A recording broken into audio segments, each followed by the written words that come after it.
Thank you so much, Linda. Thank you for the warm introduction. Thank you again, University of Leicester, for having me here. It's such a delight to be here. Hello, everybody. Good afternoon. Thank you for being here. So, as you already know, my name is Yemi. I'm going to be sharing with you my experiences of my career, my 14-year career so far. I'm just going to share my screen, and we can kick off.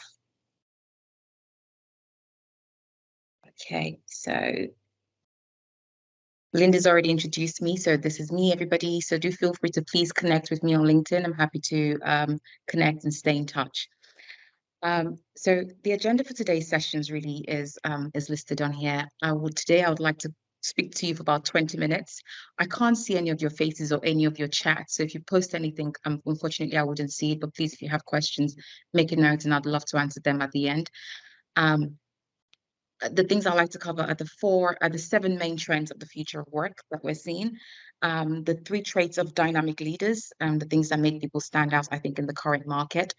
I think four steps to finding your purpose. This seems to be like the the main question people have, right? Is how do I find my purpose? How do I find my way? So I'm going to share with you some ideas of how I think that could happen. Five steps to strengthening your commercial awareness, which I think is one of the skills required by leaders in this modern day of work, and a summary of my 8 career lessons so far. And at the end, we can have questions. I'm hoping to get through this in 20 minutes. So let's go. All right. So I think the top trends, I said seven, but actually I added one more at the end. So it's more like 8 trends we're seeing. So the main 8 trends we're seeing is AI and automation just really being like becoming very ubiquitous and becoming the norm. So it's now the case that technical skills these days are definitely not sufficient. So we thought, like jobs like developer or like designer jobs are going to be the last ones to ever get automated, but ChatGPT and Midjourney are showing us that that's not the case, and we're seeing potentially fewer entry jobs as well. So for this reason, I think it's important that we assume that we expect that experience is always going to be required. So the expectation is now that people are coming to the workforce with some level of experience or of value that they can showcase. So if you don't have experience, please find a way to get it. Volunteer, start a side business, do something. I think it's the trend or the expectation. The third one is, unfortunately, since we're entering into a bearish market, so there's this prediction of recession and there's geopolitical instability, and we're seeing a lot of job cuts, and also for the guys looking to go down the entrepreneurship route, it's becoming harder to raise funds, especially with Silicon Valley Bank and everything else, crashing. So again, it's becoming very more important to be able to distinguish yourself and showcase how you're different from everybody else and stand out. Number four, there's a rise in the gig economy, side businesses, multiple income streams, career portfolios, they're all becoming the norms. To the point of number two earlier, because of this, people expect that you're doing a few other things and you have experiences that you can bring beyond your standard 9 to 5 is becoming the norm. Number five, job for life is now definitely a thing of the past. The expectation is that we're all going to have to keep reskilling and upskilling as we go. We just have to keep learning. Learning is never going to stop, not in this modern days, not with technology changing every 5 minutes. Number six, attention economy. Online presence, I think, is becoming a requirement. So I think these days, if I Google somebody and they don't come up, I start to get worried. Like, what are you hiding? Why are you not showing on the internet? I always expect that you're findable and there is platform of some sort or something. So it's an expectation that you have some presence online. Number seven, there's a rise of people seeking more satisfaction from their work. People are more looking to work in purpose aligned and mission aligned type careers, right? Hence why I'm going to be talking about purpose later. So we saw a great rise in like the great resignation, silent, quiet quitting and silent quitting or whatever is, so a lot more people are seeking satisfaction from their work. And finally, remote and hybrid work is here to stay. Which I think could be a good thing, right? Because now, in theory, it's a global marketplace. So you could be sat anywhere in the world and apply for a job anywhere in the world you want, provided you're happy to work within the time zone. So there's no need to move to London or move to New York or move anywhere. You could potentially be sat or live in Leicester and still work in any career you choose. However, that said, it also then means that people have to be more disciplined and have clear delineations between their work and their life, because very often we're using the same devices for work as for life. So if you're not careful, you're always on and always switched on. And then finally, there's unfortunately a rise in loneliness and isolation as well. I think for me, one of the biggest concerns for remote work and hybrid work, although I love it, I'm so pro remote work, is when I think back to my junior days, one of the lessons I had was learning by osmosis. So you're surrounded by lots of senior people and you can hear them talking and having random conversations. And just by being in that environment, you soak up information that you don't even know you're soaking up until you get to a meeting and somebody asks you a question and then you just speak out and answer and you're like, wait, hold on, how did I get that? How did I know that? And then you remember it's because you were sat in the room where people were talking about it and you just happened to hear it. So I think for me, that's one of the challenges of working remotely. So again, it goes back to having to be proactive and having to keep upskilling and learning and proactively seeking information because unfortunately it's not just going to just come by default because you're not necessarily always surrounded by people that have the information. So I think those are the main 8 trends that we're seeing. So question is how do we stand out and how do we differentiate ourselves from the pack? And I think for me, when I think about it, I think there's 3 key pillars of skills that I see that dynamic leaders tend to have. One pillar is they have a clear sense of purpose and identity. I think Simon Sinek calls it start with why. They have this clear sense of what is my why, what is my purpose, why am I here? Then you also have the commercial awareness skills. So at the same time, they're also aware of like how other human beings think and how other human beings function, and they know how to interact and how to get the best out of other human beings, which I kind of am calling commercial awareness. And I think the third pillar is like they're technically competent. So they have a clear set of skills and a clear set of expertise and domain knowledge in an area that you can point to and say, oh, wow, this is the go-to person for that. I think those are the 3 main things that make a dynamic leader. And I think when you're missing one, I've tried to name what the overlaps could be. By the way, this is my own thought process, So and I don't think this any of these identities are static. I think there are times in your career where you feel like, oh yeah, I'm a dynamic leader. I feel like I've got all 3 pillars. But there are times you're like, oh, I'm feeling like a bit of a poser. I don't feel like I'm as technically sound as I should be. Oh, I'm feeling like I don't have as much commercial. So the point is, it's a shift in identity because like it's life is constantly evolving, it's never static, right? But I think being aware of where you currently are on that spectrum means that you can then start to take steps to correct it or find ways to augment any gaps that you might have. So to me, in my mind, when I think about this, when you have a clear sense of why and you also are commercially sound, but you don't have any technical competence, it feels like a lot of style but no substance. So you can come across very superficial or like a poser. It's like, yeah, there's no depth to this person. Or if you have somebody that has a lot of like the clear sense of why, they're very technically competent, but they're not very good at how other human beings function or understanding how the marketplace works and what reality is. They can very idealistic in how they present things, very utopian of like, this is how the world should be. It's like, well, it's not that way. So what do we do now? Um, and then I think the third type personality is like kind of what I call the hustler. This person is like they understand how human beings work. They also have good domain knowledge, expertise, but there's no clear sense of why. So there's this energy for me of like constantly going for the shiny objects. It's like so whatever is hot and fresh, they're on it. It's like there's no sense of like it's almost soulless. It's like there's no sense of like this is why I'm doing what I'm doing. So I think those are the kind of the main states that we see. And ideally, like I say, you want to have all 3 to be centered. Now, when we look at the clarity of purpose and identity, I find one of the best models for helping to define that is something called the Ikigai model. In an ideal world, I want to ask who's head of it and get yeses and nos, but I can't even see chats anyway, so I'm not going to ask.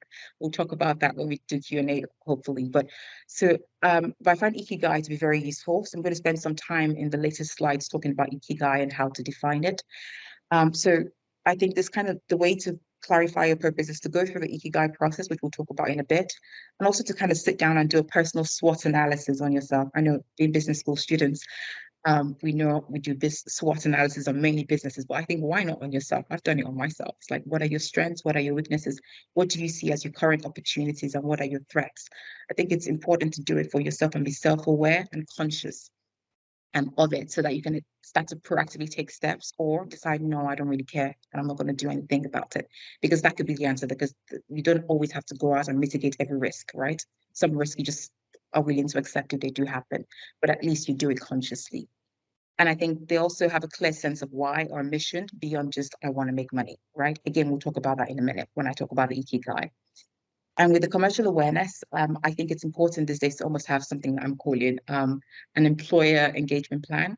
It's almost a play on words on, because when I talk to like businesses, I'm talking to them about having a clear user journey. And I think the same thing applies to careers, really. Again, I'll explain this in more detail because I've got a later slide that showcases how I think this could work. But I think what's more important, or the salient point in having this employee engagement plan is having the brand awareness strategy, having some kind of how are people going to find you? I'm looking at my time to make sure I don't run out of time.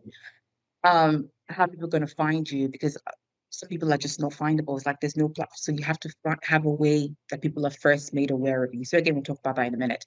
I think it's important to have some kind of inspiration analysis. So it's find a model excellence. So you have to go out and look for, like, say, handful of people that are, say, 3 to 5 years ahead of you, and see what are they currently doing, where are they volunteering, who are they affiliated with, what courses are they going to, what has their career path look like, and just have that in mind and see, are there any things you can learn from them and start to model and start to plan towards that, and not just expect success to happen. Instead, go proactively find who is where you are and start to mimic or model what feels good to you, what aligns with your identity. I think it's also important, as I say, to understand human beings, like to have basic marketing and sales skills and understand the attention economy.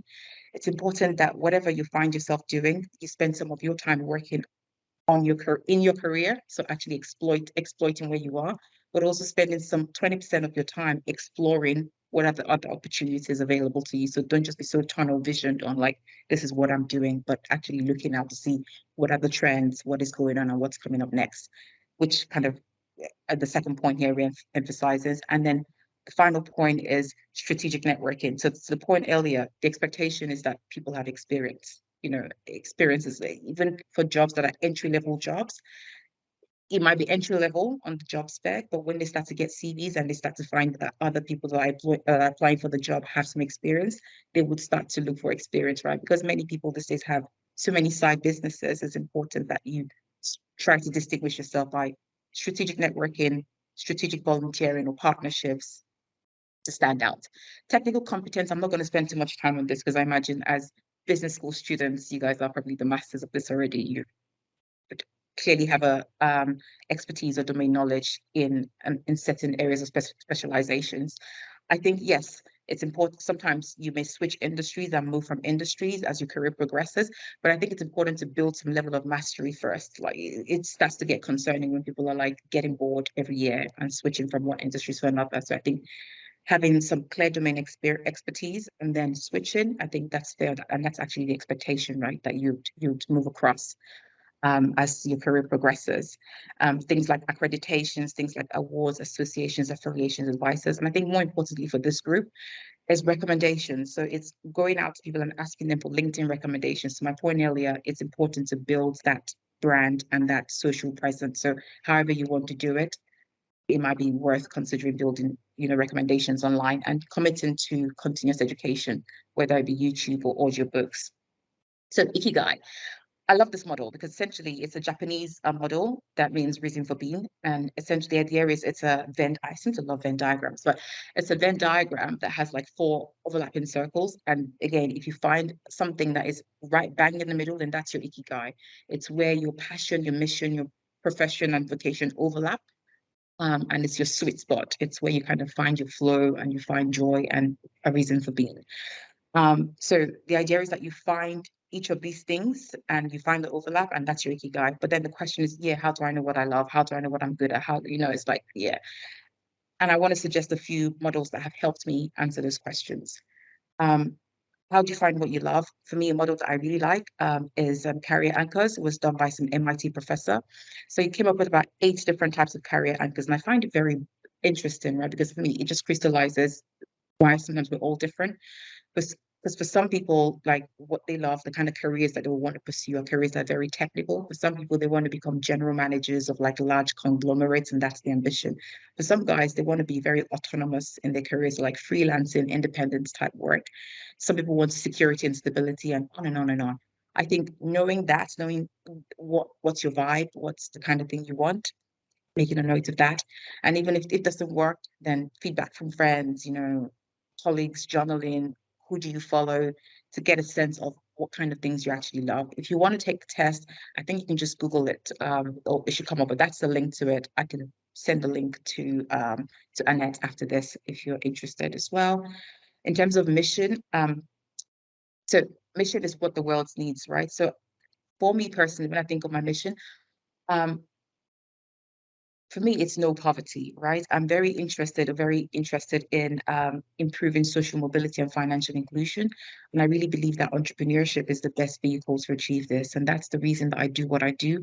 And I do all this pro bono work and a lot of like consulting work for startups and small businesses, because I really strongly believe that by improving financial inclusion and social mobility, people having more financial options, many societal ills will just reduce or go away. So that's my mission. So it's what's yours? It's like what's your why? Which of these? I think this is a pretty good a good list. I'm not sure if it's extensive, but it's a good list of potential things that could be near and dear to your heart and could give you meaning. Um, in terms of profession, so what are you good at? So we've talked about what you love, what the world needs. So what are you good at? What are your strengths, essentially, right? I find one of the best ways to find that out is the Myers-Briggs models, or the Enneagram. I don't know if, again, I wish I could ask questions and get some feedback, but I'm going to trust that you guys will ask me the questions at the end. I love the Myers-Briggs 16 personality. Again, you could do this for free on the internet. There's a website called 16 Personalities. You can go and then take the quiz. I warn you one thing with this quiz is right. I love them, but I think they're a tool. They're just there to help aid your thinking process. They're not supposed to be a box. So please, I just don't like when people kind of say I'm an ENTJ, so it means that I can't ever talk to people. It's like, no, you can. It's just that you're likely that's you feel more at ease, or it's easier for you. The path of least resistance for you is being introverted, but it doesn't mean that sometimes you can't be extroverted if you wanted to be. So that's my only warning with, I think, some of these tools I'm suggesting, but I find them to be very useful as a starting point for anybody thinking, I don't know what my purpose is, I don't know where to start. Um, and then in terms of what you're not good at, what are your weaknesses? Because we do all have weaknesses, right? And one of the tools I came across recently is called the saboteur assessment. And I find it to be very useful, right? It has like 9 different personalities and 9 different default modes that we go into when we feel threatened or we feel like things are not going well. I think it's important to be aware of this, right? Because when you're in tough situations, you kind of know what your patterns tend to be. And if you want, you can actually help your colleagues by telling them proactively, like, hey, listen, when I get stressed, I tend to become hyperachiever. So if I'm getting too hyper, please tell me, and I will trust your judgment and, help me ground myself again to reality. So I find it useful for that reason. And vocation, what can you be paid for? I think you can, to the point earlier, do some inspiration analysis, go on LinkedIn, find people that you admire. I think ideally you want to find people who's 3 to 5 years ahead of you. I think any more than 5 years just feels too far away. But 3 to 5 years for me feels like the personal sweet spot that you admire, and see what are they doing? Why do you like them? How did they get started? What do they do on the side to get some kind of inspiration? Look at job boards and see what kind of jobs are coming up, which ones pique your interest. And personally, I actually like looking at freelance websites. So things like Upwork. I like to go on Upwork regularly and just check and see what kind of jobs are, because most of those jobs tend to be posted by small businesses, right? So it's what needs do those small businesses have? What are they posting? What are they requesting? What kind of skills tend to be growing in the market? I feel like it gives you a good pulse on what is going on. So I suggest that as a potential way to find what you could be paid for, given your strengths, your weaknesses. Um, and then on the commercial awareness side of things, remember I mentioned, I think it's important that you have an employer engagement plan. Um, and essentially, this is me playing on the user journey or the user acquisition journey for businesses. I think the same things apply to us as professionals, right? you need to find a way. How do people first hear about you? How can potential employers first be made aware that you exist? Right? And that to some degree is it's part of your marketing, right? So you need to know how to explore and how to be visible. And you could choose to do that via LinkedIn, via other social media. Maybe you have a YouTube page or Twitter or whatever, or you choose to volunteer strategically. So if you're looking to say get into VCP and that's where you want to be, then find voluntary opportunities that will get you within the proximity of people in those industries, right? You may choose to go out and network. You may choose to go do conferences, and I think at the very bottom of the barrel is CVs and job boards, right? Is of course you could choose to put yourself on those platforms, or please bear in mind that if you do that, then at that point there's 1,000 other people on the platform, right? So there's a lot of noise. How do you stand out in that pack of noise? You know, so come up with some kind of like find out based on your strengths, your weaknesses, what works for you and what feels aligned with your personality. I think it's worth determining what your brand awareness strategy would be. Once people have then heard about you, how can they, or first heard about you, how can they learn more about you? It's like, okay, so I'm now aware that you exist. Great. I want to just know more about what you do, if you're good, if you're trustworthy, how can I learn more about you? So again, have a strategy for that, whether it be, I don't know, YouTube channel, your LinkedIn page that you're keeping updated, newsletters, or you go, you speak, right? But just have a way for people to constantly keep you front of mind and remember you. And then you have to have a way to convert your leads. So once your prospects, your prospective employers come and they found you, they like what they see, have a way to convert them, right? So that's where things like you're practicing your um, interview skills.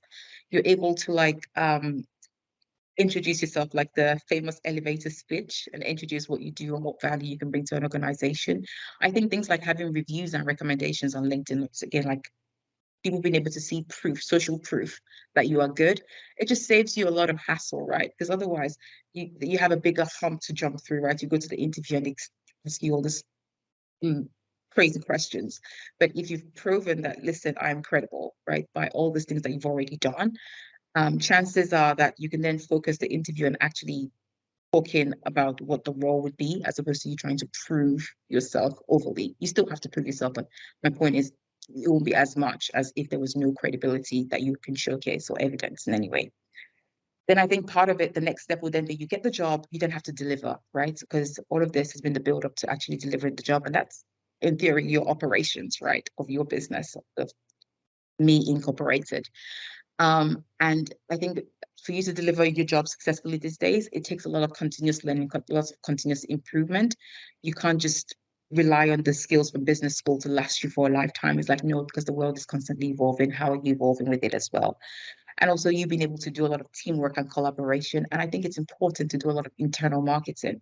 So when you do good work, you have to be able to showcase the good work and let people know what you've done. It's not just enough to do it and nobody knows of it because they don't know.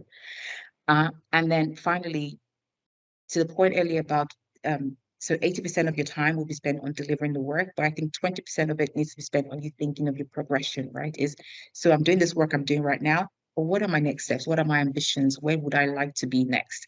So I think part of that is making your ambitions known to the relevant people, finding sponsors as opposed to mentors. So a sponsor is somebody that's senior enough to open the door and make opportunities happen. They probably are not going to be your friend or have time to mentor you or give you any education. It's a very transactional relationship. So they're coming in to sponsor you because you are of value to them. So you've done something of value, and in exchange, to some degree, they're going to open up doors for you, right? So it's a transactional relationship. So it's different to being a mentor. So finding sponsors, collecting feedback and reviews, as we mentioned, so that you can keep improving yourself, right?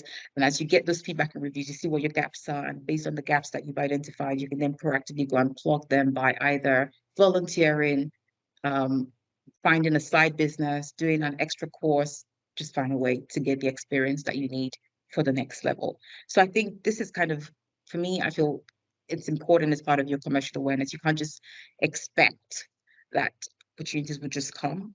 It might come the first time, but you need to keep that pipeline going so you constantly keep getting opportunities coming to you. So a recap of what I think dynamic leaders or key traits for dynamic leaders are, they have a clear sense of purpose, they have good commercial awareness, and they're also very technically competent. And I just want to wrap up with, I suppose, my key learnings, a summary of my key learnings so far, because I'm still on my journey myself. First is that careers are a marathon, they're not a sprint. So be patient or persistent, right? I know we all kind of want to be Elon Musk or whatever the goal is, but it's realizing that it's as long as you're consistent and you're moving in the right direction, you will get there. And careers are usually like a 40-year journey, right? I think two is to know yourself, but keep moving, know yourself and but keep moving towards your true north. So whilst I say your Ikigai is all these exotic things, a reality might be that you might not be able to, your first job might not give you all these four things at the same time. You may have to settle for something that is, say, mission, right? That's like overlaps what you love and what the world needs, but everything else, these are the things that are missing. But that's okay, right? As long as you know what your Ikigai is, you can keep like iterating and keep moving closer to what feels good and what your true north is, I think. Um, Number three is be visible and have a brand awareness plan, as we talked about, is people need to know who you are. We live in we live in an attention economy, right? If there's so much noise out there, how do you stand out? How do you know who you are? Number four, I think success leaves clues. So find people you admire and model them. Don't try and reinvent the wheel. Like people find 3 to 5 people that are already ahead of you and model them. Number five, I think we have to keep learning and keep experimenting. Is you're constantly reskilling and upskilling and trying out different careers. So if you think like you want to change careers, get the skills for it, and then find a little side business or side career or side volunteering project that you can do to experiment to see if you actually like what you think you like, right? As opposed to just jump in. So find quick ways to test ideas. Then six, I think very important, is important to take breaks and to rest and to reflect. So you're not constantly just on this treadmill to my point of like, because we're working remotely and we use the same devices for work and for everything, sometimes it's hard to draw a line and just have time to rest and you're constantly on this treadmill working all the time. So finding the time to actually stop and reflect, I think is important. Number seven, I think is very simple, similar to number three, but I think it's so important, right? Is stop hiding. When presented with opportunities, just say yes. Like, unless there's a strong reason to say no, it can't be imposter syndrome, right?